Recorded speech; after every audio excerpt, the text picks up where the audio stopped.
갱거리아 교회의 일꾼으로 있는 우리 자매 베베를 너희에게 청구하노니 너희가 주 안에서 성도들의 합당한 예절로 그를 영접하고 무엇이든 그에게 소용되는 바를 도와줄지니 이는 그가 여러 사람과 나의 보호자가 되었습니다. 내가 그리스도 예수 안에서 나의 동역자들인 브리스가와 아골라에게 문안하라. 저희는 내 목숨을 위하여 자기의 목이라도 내놓았나니 나뿐 아니라 이방인의 모든 교회도 저희에게 감사하느니라. 아멘. 줄 긋고 이 합주는 베베를 바치요. 이번 주에는 브리스길라와 아굴라입니다. 많이 안 불러보니까 조금 단어 이 발음하기가 좀 어렵습니다. 브리스가 그렇게 표현합니다. 브리스가와 아굴라 그렇게 표현합니다.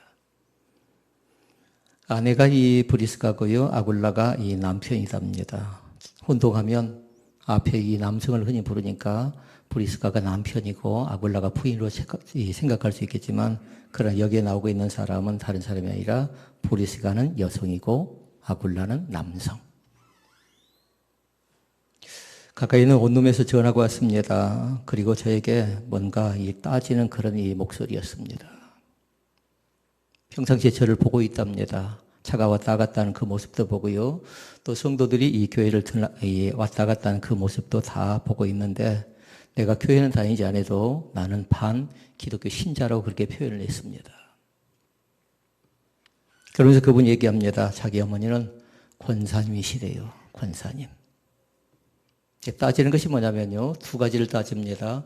목사가 그럴 수가 있느냐, 또 하나는 권사가 그럴 수가 있느냐라는 겁니다. 그래서 묻습니다. 목사님이 대체 못하는 사람입니까? 묻습니다. 그리고 얘기하기를 권사님인 자기 어머니가 이러이러한 사람이라고 저에게 이렇게 저렇게 다 고백을 했습니다. 혹시 우리 교인 가정의 자녀는 아닙니다. 왜냐하면 가까이 있는 원룸에서 살고 있는 형제인데 저를 잘 알고 수시로 저를 보고 있대요. 그러면서 하는 얘기가 뭐냐면 교회는 그러면 안 되는 거랍니다. 목사는 그러면 안 되는 거랍니다. 권사는 그러면 안 되는 거랍니다. 어찌나 심하든지 자기 어머니 핸드폰을 정지시켜 놓은 적도 있답니다. 차라리 교회를 나가지 말든가 교회에 대한 부정적인 얘기를 하지 말든가 둘 중에 하나를 선택하라는 겁니다. 보통 사람처럼 그냥 살아가든가 그렇지 않으면 교회에 대해서 부정적인 얘기를 좀 안 했으면 좋겠는데 듣기 싫을 정도로 계속해서 그 얘기를 하니까 오죽하면 아들이 자기 어머니 핸드폰을 정지시켜 놓을 정도로 남의 얘기 같지 않았습니다. 교회들마다 다 이런 현상들이 이런 일들이 벌어지고 또 이런 일들을 통해서 문제가 발생되어진답니다. 후자에 관계된 거 제가 얘기하지 않겠습니다. 전자에 관계된 거 대체 당신은 못하는 사람이냐 목사는 못하는 사람이냐 물어보니까 제가 그렇게 얘기했습니다. 5자로. 뭘까요? 5자. 혹시 여러분이 적는다면 잘 적어놨으면 좋겠습니다. 목사가 못하는 사람인가? 여러 많은 사람들이 여러 가지로 얘기할 수 있겠습니다. 그런데요, 가장 중요한 이름은 다른 것 아니라 섬기는 사람이랍니다. 좀 미흡할 수도 있습니다. 좀 부족할 수도 있습니다. 그런데 저는 못하는 사람이라고요? 서비스맨이라고요. 필요에 따라서 AS를 해주는 거 있잖아요. 서비스맨일 뿐만 아니라 AS맨이면서 섬기는 사람이라고요. 3가지를 잘 기억해야 돼요. 누구를 무엇을 섬기는가 잘 보라고요. 먼저 중요한 건 뭐냐면요. 오늘 함께 예배하고 있는 또 이 자리에 참석하지 못했지만 비대면 예배로 예배를 드리고 있는 우리 사랑하는 성도들을 섬기는 사람이래요. 때론 부족할 수 있다고 했어요. 때론 모자랄 수 있지만 그러나 차별성은 없습니다. 그 다음에 또 한 가지가 있는 게 있어요. 지역사회를 섬기는 사람. 지역을 외면할 수 없답니다. 때로는 우리가 지역에 피해를 줄 수도 있고요. 또 지역에 도움이 될 수도 있고 그러는데 지역사회를 위해서 손을 펴고 지역사회를 위해서 마음을 열어간다는 건 굉장히 귀한 것인데 우리 교인들끼리만 잘 되는 거 아니라고요. 반드시 어째요? 지역사회와 더불어 함께 살아가는 교회. 그러니까 저는 어떤 사람이라고요? 지역사회를 섬기는 사람. 1번은 뭐였어요? 성도를 섬기는 사람. 세 번째가 있답니다. 그 형제가 그걸 잘 이해를 못 하더라고요. 나라와 민족을 위해서 민족을 섬기는 사람이라고 하니까 그렇게 광범위하게 흔적이 나타납니까? 라고도 질문을 합니다. 그래도 합니다. 나라와 민족을 섬기는 사람. 다시 말씀드리면 세계 열방을 향해 두 손 들고 축복하며 세계 모든 나라들이 평화를 꿈꾸기를, 평화스럽게 되어지기를 위해서 기도하고 있는 사람이 누구라고요? 목회자라고요. 섬기는 사람이라고요. 목자들이라고요. 이제 권사님에 관계된 얘기를 하겠습니다. 제가 그 형제에게 그렇게 얘기했습니다. 교회에는 직분이 장로님도 계시고 권사님도 계시고 한수집사님도 계시고 또 성도님도 계시고 이제 교회를 나온 사람도 있습니다. 많은 그들도 뭐냐면 한마디로 얘기하면 뭐라는 사람이에요? 섬기는 사람이라고요. 그러니까 저나 여러분이나 다를 바가 없답니다. 섬기는 사람이라고요. 같이 함께 섬기는 사람이라고요. 여러분이 저를 섬겨주는 것처럼 저도 마찬가지로 예배를 통해서 예배로 섬기는 겁니다. 그러니까 귀한 것도 예배이죠. 예배는 다른 것 아니라 하나님 앞에 나와서 경배와 찬양이랍니다. 너희 몸을 하나님이 기뻐하시는 거룩한 산 제사로 드리라고 말씀했지요. 그러니까 이 시간에도 몸을 가지고 또 시간을 가지고 온 정성을 가지고 최선을 다해서 하나님을 섬기는 자리 가운데 나오신 여러분을 주님의 이름으로 축복합니다. 비대면 예배로 드리고 있는 여러분들도 주님의 이름으로 축복을 드립니다. 그러니까 섬기는 자라는 사실을 잃으면 안 돼요. 목자는 양을 섬기고 양은 목자를 섬기는 겁니다. 그 섬김이 잘못되어서는 안 된대요. 그러니까 목사에게서는 세 가지가 꼭 있어야 돼요. 하나는 뭐냐면요. 저에게 멘토가 있어야 돼요. 제가 공경에 빠질 때, 어려움 속에 빠질 때 누굴 찾아가서 뭔가 상담을 하고 또 그분과 같이 기도 제목을 나눌 수 있는 그런 멘토가 있어야 되는데요. 만약에 없다면 저는 외로운 겁니다. 그러니까 여러분이 기도할 때, 저를 위해서 기도할 때 어떻게 하라고? 1번은 좋은 멘토를 잘 만나게 해달라고. 또 있어야 된답니다. 목회자는 반드시 동역자가 있어야 돼요. 친구 따라 어디 간답니까? 세상 사람들은 강남 가지만 우리는 어디 가야 돼요? 친구 따라서. 믿음 있는 사람 교회 들어오고 천국에 간답니다. 믿습니까? 그러니까 목회자는 좋은 동역자가 있어야 돼요. 함께 같이 거룩한 비전을 꿈꾸고 함께 같이 계획하고 생각하면서 같이 더불어 살아가는, 같이 발을 맞춰 살아갈 수 있는 그런 사람이 필요한데, 그런 좋은 친구, 좋은 동역자.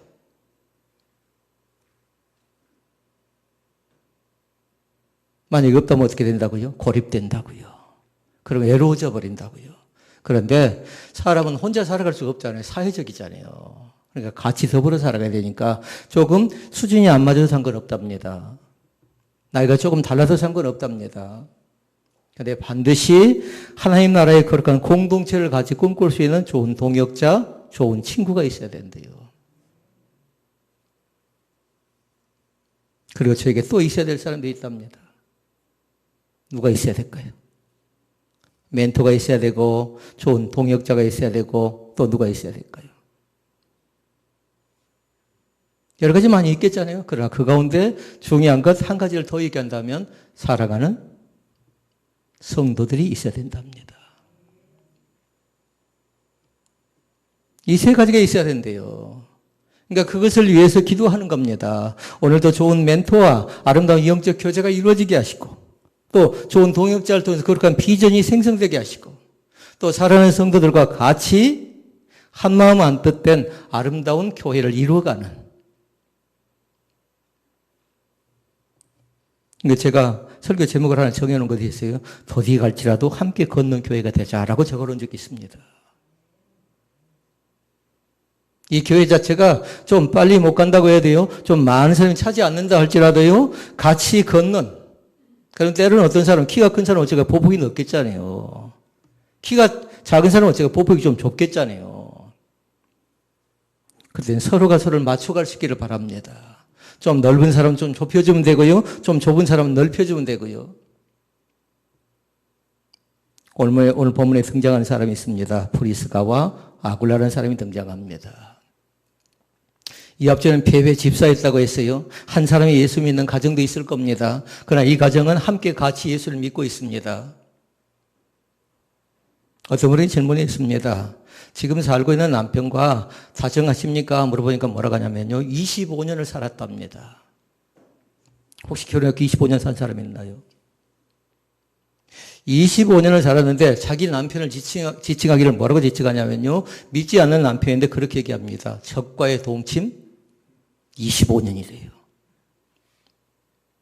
물론 그 자신이 진지하게 얘기 안 해서 다행입니다만 만약에 그게 진실이라고 하면요. 크나큰 문제지요. 적과의 동침 25년이라 믿음의 길을 같이 걷는 또 한 곳을 바라보는 함께 같이 더불어 살아가는 그런 인생의 동반자잖아요. 성경엔 제가 두 번째 항목에서 동역자를 얘기했잖아요. 그런데 인생을 같이 살아가는 사람들 보고 뭐라고 한가요? 동반자라고 하지 않나요? 오늘 잘 기억할 수 있기를 바랍니다. 사랑하는 남편이 예수 믿지 않고 사랑하는 아내가 예수 믿지 않을 때에 함께 같은 종교를 섬기지 않을 때에 나타나는 현상들은요. 꼭 부정만은 아니고요. 꼭 긍정만은 아니고요. 여러 가지 어려움들이 많이 파생되어진답니다. 깊은 대화를 나눌 수가 없을 때가 있습니다. 음식을 같이 나누기가 제대로 거북스러울 때가 있습니다. 그런데 감사하게도 오늘 본문에 등장하는 브리스가와 아굴라는 사도 바울이 어떻게 하냐면 자랑해요. 또 다른 교회도 마찬가지로 그 사람들을 자랑합니다. 이 사람들은 신분적인 차이가 있는 사람이거든요. 혹시 내가 좀 잘 배웠다고 자기 아내를 무시한다든가 자기 남편을 무시한다든가 그런 용어를 쓰지 않기를 원합니다. 왜냐하면 아까 아굴라가 남성이었나요? 여성이었나요? 남편은 뭐냐면요, 유대인이었어요. 그런데 부인은요, 브리스가라는 부인은 어떤 사람이냐면요, 로마의 귀족 출신의 부인이에요. 넉넉한 가정의 사람입니다. 근데 아굴라가 넉넉하다, 잘 배웠다, 뭔가 여유가 있다라는 표현은 나오지 않는데요, 브리스가라는 성경에 보니까 6번 등장을 하는데요, 넉넉한 귀족 출신의 부인으로 등장을 해요. 그러니까 남성과 아내의 차이가 심할 정도로 많이 나고 있습니다. 근데 그것을 잘 극복하고 잘 살아가고 있다고요. 세상을 가만히 보니까 전쟁터예요. 우리 믿는 사람은 제일 먼저 크나큰 전쟁을 치러야 될 것이 오늘도 마찬가지지만 내일도 또 한 주간 동안 살아가면서 치러야 될 전쟁 가운데 가장 귀한 전쟁이 무엇인 줄 아십니까? 사람들이 물어보니까 그렇게 얘기합니다. 먹는 것, 마시는 것이 제대로 없으니까 먹고 사는 것이 전쟁이래요.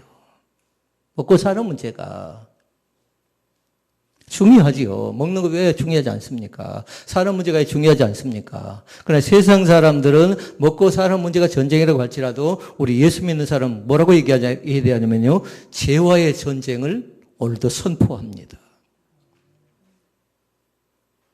믿음이 좀 좋지요? 그러면 그 사람 옆에 뭐가 있냐면 죄가 더 많은 것들이 더 찾아오고 많은 유혹들이 있습니다.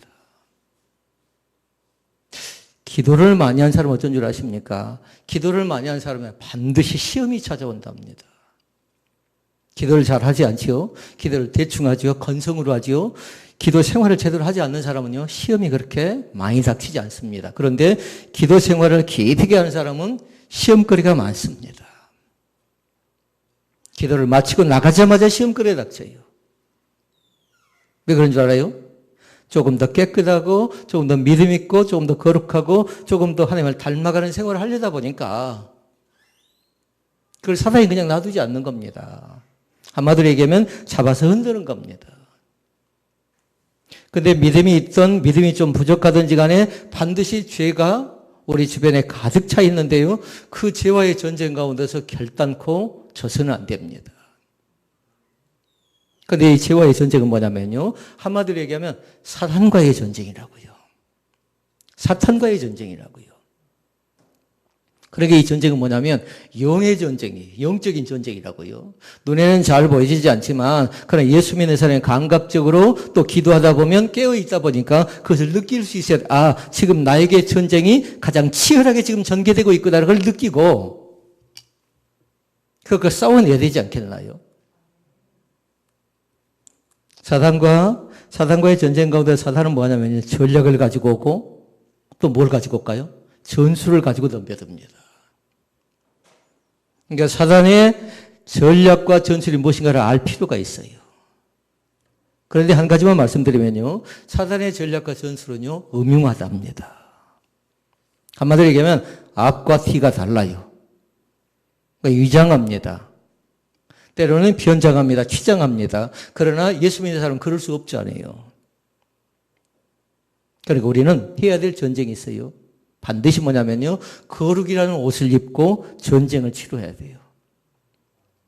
이제 여러분이 답할 차례예요. 그러면 거룩이라는 옷을 어떻게 입느냐라는 거예요. 그게 대체 뭐냐라는 겁니다. 무엇일까요? 여러분 모르는 것이 아니에요. 이미 다 알고 계세요. 그렇다면 지금 제대로 표현을 안 했을 뿐이에요. 거룩이라는 옷은 뭐냐면 말씀 속에 보니까 그렇게 얘기합니다. 사단과의 전쟁은 거룩이라는 옷을 입는데 반드시 뭐냐면 말씀과 기도로 거룩해짐이라 말씀했지요. 그러니까 말씀과 기도라는 옷을 입어야 된답니다. 그렇게 예수님께서 마태복음 4장 4절에 또 신명기 8장 3절에 뭐라고 했어요? 사람이 떡으로만 살 것이 아니요. 이제 그 뒤는 여러분이 아셔야죠. 하나님의 입으로 나오는 말씀으로 살 것입니다. 믿습니까? 오늘도 죄와의 전쟁 가운데 뒤로 물러나지 마시라고. 왜냐하면 나에게 말씀이 있습니다. 믿으시고요. 그러니까 우리는 지난주에 오후에 그렇게 배웠어요. 말씀 자체는 하늘밥이라고 했어요. 영의 양식이라고 했어요. 생명의 양식이라고 했어요. 그러니까 우리가 밴드에다 경건의 말씀을 나누면서 뭐라고 한가요? 생명의 말씀 이렇게 얘기합니다. 그런데 말씀만 갖고 안 된다고 했어요. 반드시 말씀과 기도로 거룩해진다고 했지요. 말씀과 기도로 조화가 이루어질 수 있기를 원합니다. 생명의 말씀이 있다면요. 기도는 그렇게 얘기하고 싶습니다. 말씀 자체는 생명의 말씀이라 표현하고 싶고요. 기도는 기도하는 삶으로 표현하고 싶습니다. 믿지 않는 사람은 그런 표현을 씁니다. 마음 먹은 대로 된다고 합니다. 그러나 우리 믿는 사람은 그런 표현 쓰지 마시고요. 우리가 마음 먹는다고 해도 우리의 마음은 며칠 가요? 작심 3일이에요. 3일을 못 가는 경우가 허다합니다. 술 먹는 사람들이 물어보니까요. 담배 피우는 사람이 물어보니까요. 어떤 형제가 저에게 전화가 왔어요. 건강이 좋지 못해 지금 담배를 끊어야 된답니다. 그래서 지금 며칠째 끊고 있답니다. 그런데 제가 그렇게 얘기했습니다. 김 빠진 소리를 했는데요. 실패할 거라고. 안 될 거라고. 지금은 주머니 속에 담배가 없으니까 지금은 결정하고 결단해서 끊었다 할지 몰라도요. 일이 잘 풀려지지 않고 화가 날 때 보면 손가락 사이에 어느새 그 사이에가 담배가 또 들려져 있을지 모른다라고. 그래서 마음 먹은 대로 되는 것 아니고 마음 먹는다고 되어진 것 아니니까 하나님 앞에 나와서 성령의 은혜를 구해야 성령의 감동하심이 있어야 그 냄새마저도 그 손가락마저도 그런 모습만 해도 상상하기 싫을 정도의 끔찍한 그런 모습들이 생각나야 된다고 얘기한 적이 있습니다. 근데 믿음 없는 사람은 뭐로 산다고요? 마음 먹은 대로 살지만 우리 예수 믿는 사람은 그럼 어떻게 살까요? 라는 거예요. 어떻게 살까요? 말씀은 뭐라고 했어요? 생명의 말씀이라고 했지요. 기도는 뭐라고 했어요? 기도하는 삶이라고 했지요. 반드시 예수 믿는 사람은 기도하는 삶대로, 기도하는 대로 됩니다. 기도한 대로 됩니다. 여러분, 그러니까 기도는 어떻게 하냐면요. 꼼꼼히 세밀하고 정확하게 하도록 하셔요. 그러나 만약 이 기도가 잘못되면 성경은 뭐라고 표현했어요? 마태복음 보니까 증언부언하지 말래요. 이것이 기도인지 아닌지 그렇게 하지 말래요. 반드시 뭐냐면 정확하고 꼼꼼하고 세밀하게 기도해야 되는데 하나님이 우리 가운데 주시는 거 뭐냐면 나의 정확성을 보시고 나의 꼼꼼함을 보시고 나의 세밀함을 보시고 반드시 그렇게 대답 못해요? 응답해 주실 줄로 믿습니다. 그러니까 정직하게 기도하죠. 하나님이 이미 아셔요. 욥을 가르쳐서 그렇게 얘기합니다. 순전하고 정직하여 하나님을 경외하며 악에서 떠난 사람에게 했지요. 그러니까 욥 자신은 하나님께 간절히 기도합니다. 그러니까 욥기 8장 7절에 뭐라고 합니까? 욥기 8장 7절. 내 시작은 미약했지만 내 나중은 힘이 창대, 형통, 번성하게 될 것이라고 말씀해 줍니다. 나의 가는 길을 오직 그가 아신답니다. 나를 정금같이 나오게 만들어준답니다. 믿습니까? 지금은 복잡합니다. 지금은 어렵습니다. 지금은 속삭합니다. 지금 답답합니다. 어찌할 바를 알지 못하겠습니다. 그러나 그럼에도 불구하고 하나님이 여전히 나의 기도 가운데 나의 세미한 기도 가운데 응답해 주기를 원하시는 하나님. 그러니까 그 하나님을 향해서 우리는 어떻게 합니까? 내 입을 넓게 열라? 성경이 거기 끝이 아닌데 내가 연 사람이 어떻게 한다고 했어요? 채우리라 말씀합니다. 그리고 우리는 그렇게 고백하는 거예요. 내가 입을 열 때마다 하나님께 내 입을 닫게 하는 것 아니라 나에게 충분하게 충만하게 채워주시는 하나님인 것을 믿습니다고 고백하는 겁니다. 미처 구하지 못한 것까지도 내가 빠뜨려 기도하지 못한 것까지도 응답해 주신 하나님이 참 좋으신 나의 하나님인 것을 믿습니다. 그러니까 선포합니다. 뭘 선포한다고요? 죄와의 전쟁은 크든 적든지 간에 저도 치룰 것이고요. 여러분도 치룰 것인데요. 반드시 사단은 전략과 전술을 가지고 임하지만 우리는 말씀과 기도라는 무기 가지고 나갑니다. 믿습니까? 이거 다윗과 골리앗의 싸움이에요. 뭐라고 했던가요? 너는 칼과 단창을 가지고 내게 나오지만 나는 만군의 여호와 이름을 가지고 나간다라고 말씀합니다. 그러니까 전쟁은 우리가 치는 것 아니라 하나님이 나를 위해서 대적해 주신 그 하나님. 우리 힘은 한계가 있거든요. 우리 무기는 한계가 있거든요. 사랑하는 성도 여러분, 오늘 또 뒤로 물러나지 않기를 원합니다. 사람과 사람 사이에서는 양보하기도 하고요. 사람과 사람 사이에서는 이해하기도 하고 사람과 사람 사이에서는 헌신하기도 하시라고요. 그러나 사단과의 싸움에서는요. 결단코 뒤로 물러날 수 없습니다. 그러니까 말씀과 기도로 전쟁 가운데 이 무기를 가지고 나가야 되는데요. 제일 강력한 무기는 말씀 속에 있는데요. 말씀을 암송하고 말씀으로 물리친답니다. 오늘 또 말씀을 암송할 수 있다면 그 말씀을 자꾸만 암송하라고요. 길을 가면서도 암송하고 뭔가 답답할 때도 암송하고 기도하려고 앉았는데 자꾸만 엉뚱한 생각이 들 때가 있잖아요. 그때도 암송하고. 그런데 만약에 이 말씀과 기도가 제대로 되어지지 않죠. 그럼 반드시 뭐냐면 사단은 우리를 시험 들게 만든답니다. 그러니까 조심해야 돼요. 목사님 제가 시험 들지요? 그럼 더 강력하게 시험 들어요. 그럼 여러분이 더 크게 실망할 가능성이 있겠잖아요. 장로님이 시험 들고 권사님이 시험 들고 안수집사님이 시험 들지요? 그럼 더 큰 시험을 들 가능성이 있다고요. 그러니까 조심해야 돼요. 시험은 항상 우리가 문을 열고 나가자마자 우리 가운데 임하는데 그 시험 가운데서 어떻게 쓰든지 견뎌내고 이겨내야 돼요. 먹는 문제로 시험 들 때가 있고요. 교회에서 예배를 잘 드렸습니다. 그런데 주방에 내려가 식당에 가서 밥을 먹으려고 하는데 여러분 어떻게 합니까? 사소한 것이에요. 사소한 것. 큰 것 아니었죠. 내가 좋아하는 것이 없다라는 겁니다. 내가 먼저 먹어야 된다라는 겁니다. 부탁합니다. 감사가 넘쳐날 수 있기를 바랍니다. 찬양도 감사고요. 기도도 감사고요. 말씀 앞에 순종하는 것도 감사고요. 음식을 먹는 것도 감사고요. 믿음은 다른 것을 표현하는 것 아니에요. 얼마만큼 그 입술에 감사가 넘쳐나는가. 오늘 또 하나님의 몸된 교회에서 예배할 수 있음을 감사하실 수 있기를 바랍니다. 그것이 큰 은혜인 줄로 믿습니다. 3절과 4절 말씀 보십시다. 3절과 4절 말씀 하면 봅니다. 너희는 그리스도 예수 안에서 나의 동역자들인 브리스가와 아굴라에게 문안하라. 그들은 내 목숨을 위하여 자기들의 목까지도 내어놓았나니 나뿐 아니라 이방인의 모든 교회도 그들에게 감사하느니라 라고 말씀합니다. 이미 서두에 말씀드렸어요. 브리스가와 아굴라는 차이가 있다고요. 신분 자체가 차이가 있어요. 그러니까 문화적인 차이도 있고 배경의 차이도 있고 종교의 차이도 있습니다. 유대인이니까 신앙생활을 잘할 수 있는 사람이고요.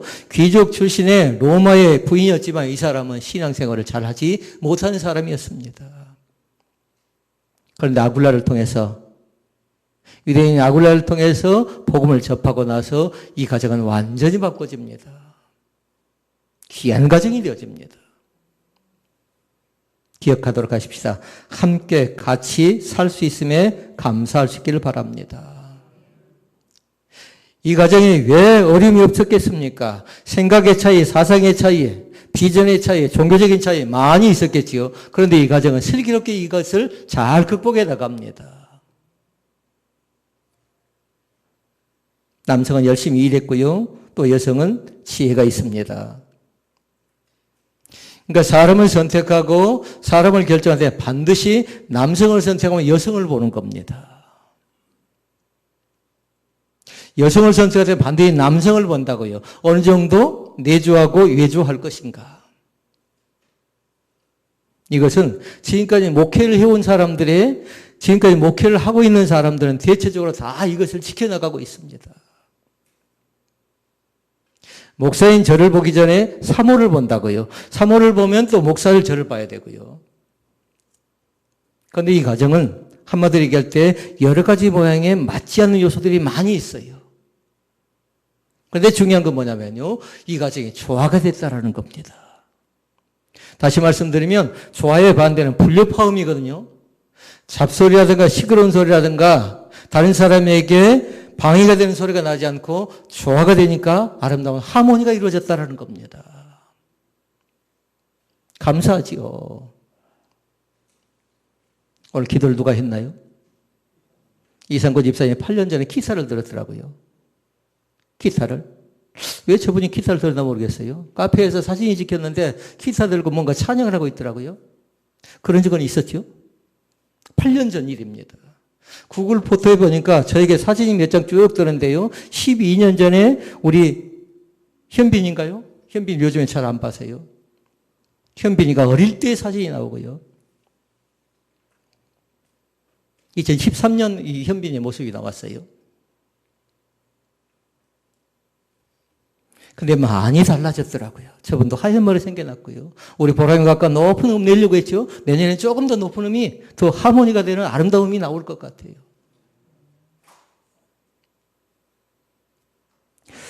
사랑하는 성도 여러분, 나에게 있는 모든 것들을 잘 극복할 수 있기를 바랍니다. 세 가지 말씀을 살펴보려고 말씀을 정리하려고 하는데요. 하나는 뭐냐면요. 첫째는 함께 하나님을 섬기는 부부였다라는 겁니다. 그래서 제가 서두에 말씀드렸어요. 목사는 뭐 하는 사람이라고요? 섬기는 사람. 누구를 섬긴다고요? 성도를 섬기고 또 지역사회를 섬기고 나라와 민족을 섬기고. 그런데 브리스가와 아갈라도 다른 사람들이 아니라 하나님을 섬기는 사람들이었다라는 겁니다. 함께 같이 하나님을 섬기는 사람이 되었습니다. 그러니까 귀한 것이죠. 그러니까 이들을 가르쳐서 뭐라고 하냐면요. 함께 같이 하나님을 섬기는, 교회를 섬기는 사람이죠. 이 사람들은 평신도 사역자라고 얘기한답니다. 어제 한 분이 찾아왔습니다. 그런데 이제 정년을 얼마 남겨놓지 않았습니다. 9월 1일 정년입니다. 그래서 제가 그 얘기를 한 적이 있습니다. 직장 자체가 사역장이라고 생각하라고 했으면 사역장. 사역을 하고 있다. 그게 여러분의 직장 자체가 일터 사역이에요. 학원도 마찬가지고 또 집집마다 식당 여기저기 다닌 우리 이현 집사도 마찬가지고 모든 사람들이 뭐냐면 나는 내 자리에서 사역을 하고 있는 이 앞주 말씀대로 하면 일꾼이라고 생각하면 돼요. 그런데 우리 이 앞주에 배웠잖아요. 일꾼이 뭐라고 했어요? 일꾼 집사라고 했어요. 일꾼 자체는 먼지를 뒤집어 쓰는 사람이라고 했어요. 종이라고 했어요. 그러니까 어떻게 해서든지 내가 있는 그 자리 가운데서 아름다운 그 모습이 나타나는 건 함께 같이 섬길 수 있는 것이 귀한 것인데 그 다툼이 또 어려움이 곤란한 일이 닥칠 때 어떻게 해결하느냐. 이걸 잘 보라고요. 저희 가정뿐만 아니라 부부가 다툴 때 보니까 큰 걸로 싸우질 않습니다. 나라 민족을 놓고 싸우던가요? 우리 가정에서 그러지 않습니다. 우리 가정은 보니까요, 사소한 걸로 싸웁니다. 여러분들 시침이 뚝 떼고 계시면 안 돼요. 여러분의 가정도 마찬가지예요. 어떤 걸로? 큰 것 아니고, 지내놓고 옆에 사람이 볼 때 째째한 걸로 싸우는 거지요. 사소한 걸로 싸웁니다. 그걸로 어떻게 하던가요? 그걸로 서운합니다. 그러니까 싸움의 원인 자체가 큰 것이 아니고 특히 작은 것인데 이것을 뛰어넘지 못하면 그 가정은 또 걷잡을 수 없이 혼란 속에 빠져갈 그런 가능성이 있겠지요.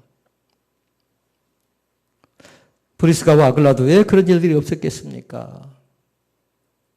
그런데 이 가정은 슬기에 그런 것들을 잘 극복해 나갔습니다. 그래서 우리 자신들을 칭찬하고 존경하고 사랑하고 만나보고 싶은 사람으로 우리는 얘기하고 있는 겁니다. 그래 이 앞제에 나눴던 자랑하고 싶은 사람 베베를 잘 기억하고 이번 주에 나누고 있는 브리스가와 아굴라를 잘 기억하시라고요. 나도 저런 사람이 되고 싶고 나도 저런 가정이 되고 싶고 누굴 탓할 건 없어요. 서로가 서로를 위해서 덮어줄 때에 그것이 가능하다는 겁니다. 둘째 말씀이 나와요. 둘째 말씀은 뭐냐면 교회에서 벌어진 일입니다. 교회에서 벌어진 일.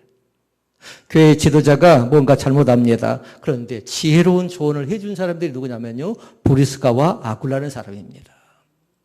성경 교사가 나옵니다. 아볼로라는 사람이 나옵니다. 그런데 성경을 가르치는데 사도 바울이 가르친 것과 달라요. 여러분 다르다는 건 뭘까요? 다르다는 건? 교리가 문제가 있죠. 다른 것은 이단은 뭐냐면 끝이 다르다고 하죠. 이단성의 요소가 있습니다. 교리가 달라요. 내가 배운 것과 다릅니다. 그때 아볼로가 뭔가 잘못되어졌을 때 그 자신이 즉석에서 정지하지 않습니다. 잘못됐다고 지적하지 않습니다. 그러니까 지금 조언을 어떻게 하고 있는가 잘 보라고요. 사도행전 18장 26절 말씀에 보면 나옵니다. 읽으십시다. 그가 회당에서 담대히 말하기 시작하거늘 브리스길라와 아굴라가 듣고 데려다가 하나님의 도를 더 정확하게 풀어 이르더라. 회당은 어디입니까? 성전, 교회를 얘기하고 있는 겁니다. 교회 안에서 성경 교사인 아볼로를 통해서 말씀을 받고 있는데 아볼로 자신이 가리키는 말씀 자체에 모순이 있다는 겁니다. 사도 바울에게 배운 것과 달라요. 사도 바울에게. 그래서 같이 집으로 초대해서 그 부분을 해결하는 지혜스러운 조언을 했던 사람이 누구냐면요. 아볼로라는 사람입니다. 그러나 아볼로는 어떻게 된 줄 아십니까? 여기서 그 자신이 상처받지 않고 실망하지 않고 귀한 사역적으로 쓰임받게 되는데요. 그때 당시 아가야라는 지방에 가서 복음 사역을 더 잘 감당했던 사람이 아볼로라는 사람이에요. 만약에 그때 잘못했다고 수치를 당하고 부끄러움을 당하고 정죄를 당했다면 아볼로는 그 부끄러움 때문에 평생 동안을 사역자로 또 성경교사로 살아갈 수 없을지도 모릅니다. 그러니까 우리가 여기서 발견할 수 있는 영적 교훈이 있다고요. 누군가 뭔가 잘못한다. 뭔가 앞뒤가 맞지 않는다. 그럴 때 조언을 해야 되겠잖아요. 그때 신중하시라고요. 신중해야 됩니다. 그래서 우리는 말씀을 통해서 배운 적이 있어요. 예수 믿는 사람은 다르다라고. 그래서 엘리베이터 안에다가 우리는 그렇게 얘기를 했어요. 말하는 것, 듣는 것, 생각한 것, 배운 것, 믿는 것이 다르다라고 얘기했습니다.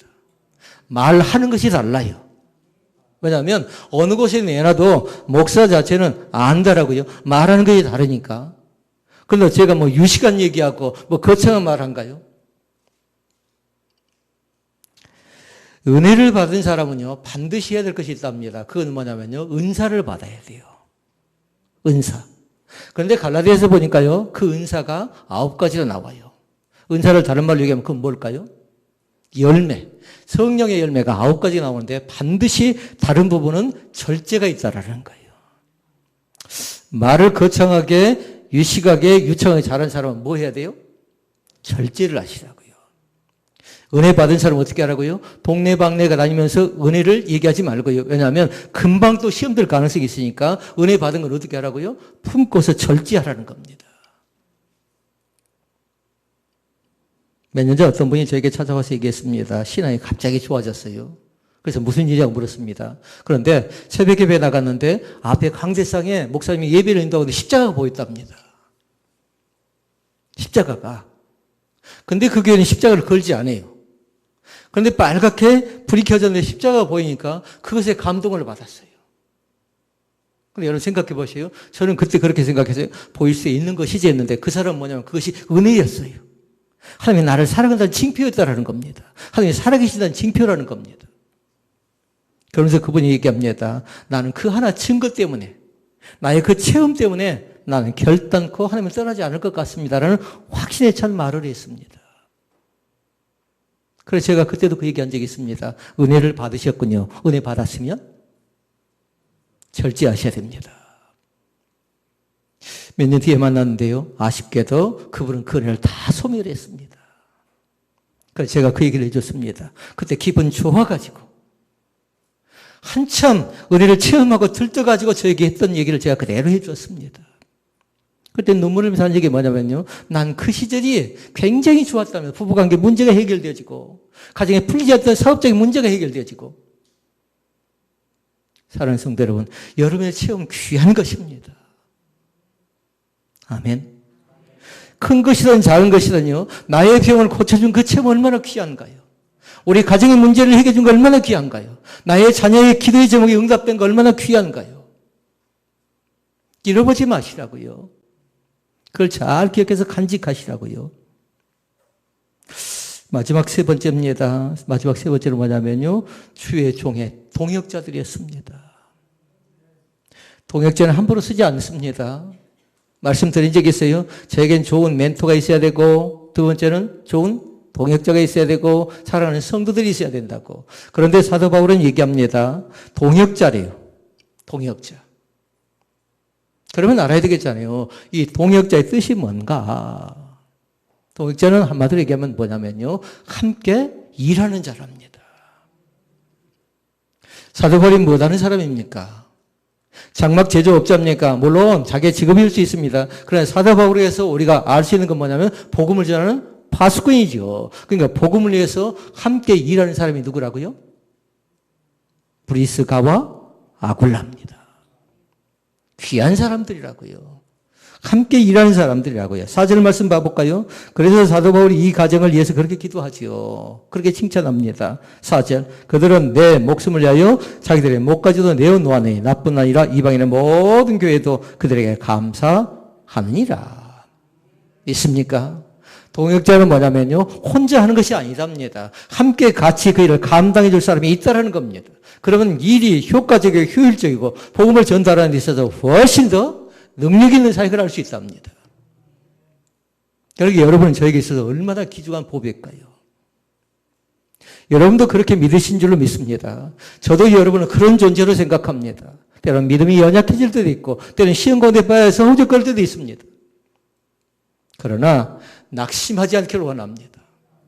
하나님은 부족한, 연약한 나를 들어서 자랑스러운 일꾼이라고, 자랑스러운 신원 베델교회 믿음의 사람이라고, 하나님의 종이라고 얼마든지 당당하게 인정할 수 있습니다.